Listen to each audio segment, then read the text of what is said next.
Last week வீடு shift பண்றதுக்காக எல்லாமே பிரிச்சு வச்சு பேக் பண்ணி எடுத்து வச்சுட்டு இருந்தேன். மறுநாள் பால் காய்ச்சணும். ஸோ ஏர்லி மார்னிங்கே வீட்ல இருந்து கிளம்பணும். அப்ப வந்துட்டு தேடிக்கிட்டு டென்ஷன் ஆயிட்டு இருக்க வேண்டாம் அப்படின்னு முதல் நாளே பூஜை திங்ஸ் எல்லாமே பேக் பண்ணிட்டேன். இவ்வளவும் வச்செல்லாம் சாமி கும்பிட மாட்டோம். சிம்பிளா தான் இருக்கும்.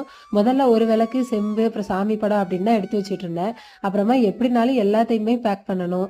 ஸோ இப்போ கொஞ்சம் அப்புறம் கொஞ்சம் அப்படின்ட்டு எதுக்கு அப்படின்னு டோட்டலாவே பிரிச்சு வச்சுட்டேன். பால் காய்ச்சறதுக்கு தேவையான பாத்திரம், இண்டக்ஷன் ஸ்டவ், சக்கரை, பால், டம்ளர்னு எல்லாத்தையுமே ரெடி பண்ணி ஒரு ஓரமா வச்சாச்சு. அப்புறமா ஹஸ்பண்ட் வந்ததும் ஈவினிங் புது வீட்டுக்கு போயிட்டு லைட்டா க்ளீன் பண்ணி விட்டுறலாம் அப்படின்ட்டு க்ளீன் பண்ணிட்டு வந்தாச்சு.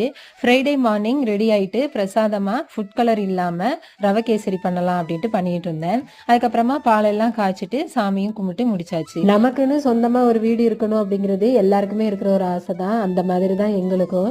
வாழ்க்கை கண்டிப்பா இப்படியே போயிடாது. ஒரு நாள் நாங்களும் சொந்தமா வீடு கட்டுவோம் அப்படின்னு நான் நம்புறேன். அதுக்கு நான் கும்பிடுற என் அப்பன் முருகன் எனக்கு துணையா இருக்கணும்.